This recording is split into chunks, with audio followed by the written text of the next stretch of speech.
I didn't expect to be making a video again for this channel so soon, but what's up everyone and welcome back to the Neon Pavilion. Today is an exciting day because we finally have the logo and slogan for the 20th Junior Eurovision taking place this year in Yerevan in Armenia. And this is exciting, it has been a long time coming. I feel like there's been a lot of talk here the past couple weeks about the Junior Eurovision. Was it going to be actually happening in Armenia? Would we be seeing a kind of live on tape show? Would it be moved? There's been a lot of talk, speculation and rumors over the past couple weeks, so it's very exciting to see that we finally have some content because we have been waiting. You know, we've been sitting here, summer's over, it's very much over here in Denmark with a bunch of wind and rain today as I'm filming this video. So we are over summertime and people have been getting into, you know, the Junior Eurovision spirits. We have national finals going on at the moment. So people have been excited and people have been wanting some new Junior Eurovision info, and we finally have some. So let's have a little chat, let's have a little reaction to the graphics and to the slogan of this year's Junior Eurovision.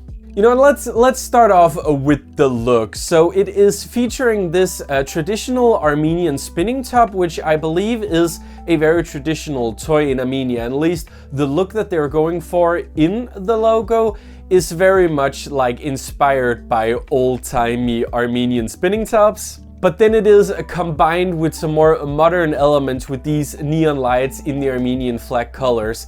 And I mean, my channel is called the Neon Pavilion. I love neon lights. I love doing graphic design with neon lights. I haven't really done it on this channel, funnily enough, considering the name, but I wanted to try something new when I did the graphics for this channel. But I have done a lot of neon graphics over the last couple years, and it is something I really enjoy. So I think it should be no surprise that I actually think this looks very good.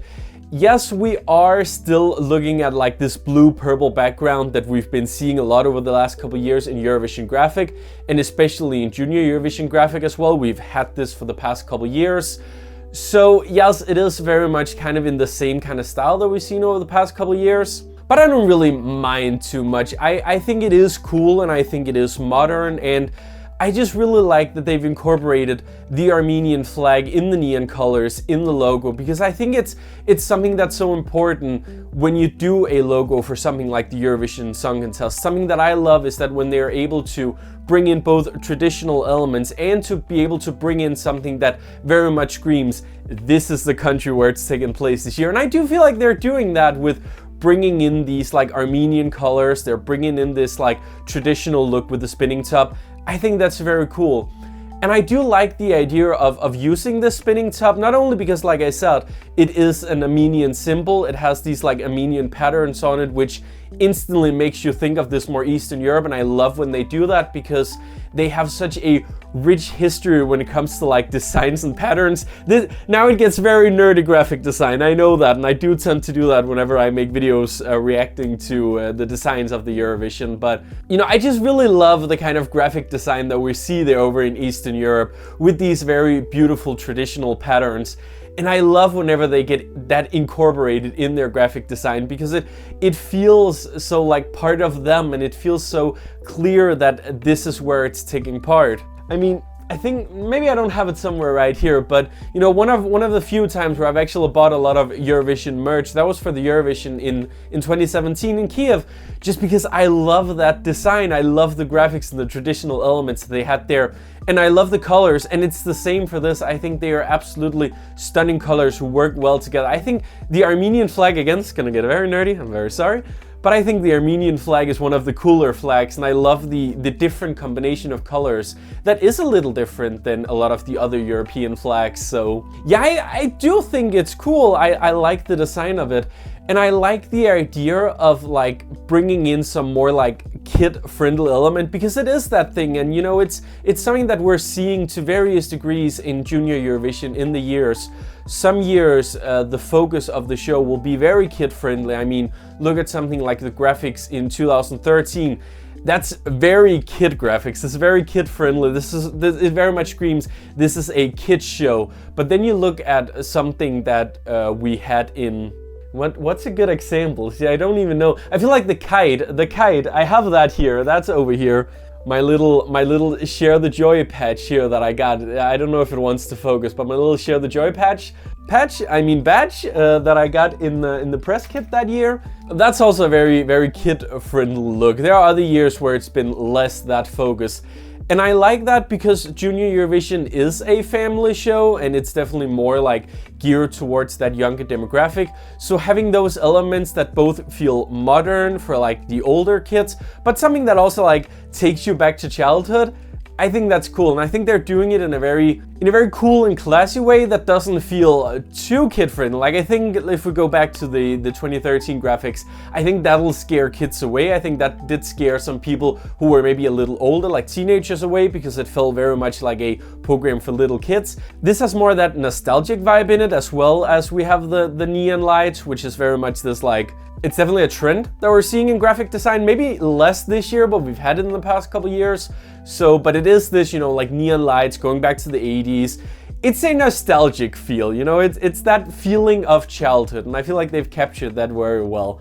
I will say, however, one thing I think is very interesting is that these graphics look suspiciously a lot like the graphics we saw in Poland, both in 2019, but especially in 2020 with the Move the World graphics. I suspect, it doesn't say anywhere, at least I haven't been able to find anywhere where it's being mentioned who has been working on the designs, but I could imagine that Armenian television have possibly hired the people who did the graphic design for the two shows that we had in Poland in 2019 and 2020 to actually do the graphics this year, because it's very much in the same style. And I'm always very against that. You know, I love the idea of Eurovision being this very local thing, and I love for the productions to be as local as possible. I understand that there are sometimes some limits, and I understand that some broadcasters just don't have the connections, just don't have the people to do all these things. I get that, but I would have loved to actually, you know, really see some Armenian people. If it is the case, I mean, I don't know for sure. They could have just, you know, taken the inspiration. Doesn't actually have to be the same Polish designers. I just suspect it is, and if that is the case, I do think it would have been a lot more fun if they had actually used some local talent, but it is what it is. But let us talk about the slogan. The slogan for this year's show is "Spin the Magic," and I feel like we're kind of in the same kind of style of slogan that we had for Eurovision this year with the Sound of Beauty, where it's like, I don't really fully understand it, and I don't really think it really works that well. I'm sorry. I like that they're using this, you know, like spin, because it fits in the theme, right? We have the theme of this spinning top, so it makes sense that we're gonna use that. But I feel like they could have used it in different ways. They could have used it for something that just felt a little bit more like there was actually, you know, a lot of thought put into it, and not just something we had to come up with on the spot, because it feels very random. But then I started thinking about it, and I was like, you know, something like Spin the Globe, maybe, like that feels too close to Move the World. I get that. You know, Spin Your Imagination, something like that. That's too close to Imagine from last year. I get it, they're kind of out of options there, but I don't know, I feel like I also just kind of like touched upon that when I talked about the Eurovision graphics this year. I kind of hate that we have to have these slogans every year, because I think, you know, the longer you get into it, the more you get to a point where you slowly start running out of actual good slogans, and it just kind of becomes a chore to figure out something. So I kind of wish they didn't do them, because Spin the Magic, I hope that they actually incorporate some like magical elements into the show, so it makes a lot of sense. I think at the end of the day, I did warm up to the Sound of Beauty. It made sense in the end, and I think, you know, the way that they incorporated it in the Eurovision in turn, it made more sense than just being presented with something like the Sound of Beauty. What's that? I think it made sense in the end, but it's still not one of my favorite slogans. And the same here. I know people found it very boring last year that they just went with Imagine, which was just the name of Valentina's song, right? But, you know, I really expected Armenia to kind of go the same kind of route and do something like, you know, like Feel the Wind, Rise from the Ashes, something like that, that's kind of like in the vein of what Kami Kami is. They didn't do that, and I think that's fair, but I don't know. Spin the Magic, that doesn't mean anything to me. It doesn't make me think of anything in particular. So I hope that they can use it some way in the show that makes a lot of sense. So I'm like, Okay, that's why we're going with the magic part of it. But so far from the promotion video, which by the way, I think it's a very nice little promotion video they've done. I think it's very beautiful and it shows off the graphics very well. But so far from what we've seen, I don't really feel like there's anything that really shows off what this like magic part is. So hopefully, maybe it just is like the magic of childhood, because it is this feeling of, you know, childhood nostalgia that I feel like we're seeing in the logo. Maybe that's just what we're supposed to take from it. I don't know for sure, we'll see. Something that I also forgot to mention in the graphics part that I do also want to just quickly mention.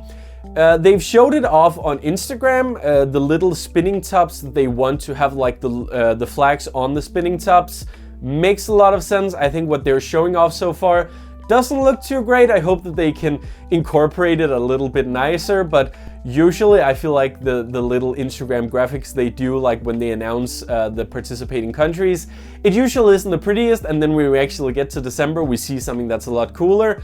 So I expect it'll be the same case here, but I will just say I can already imagine if it is the same Polish team doing this graphics like I suspect it is, I can imagine that we're gonna have the little spinning top down at the bottom of the screen with the country name there.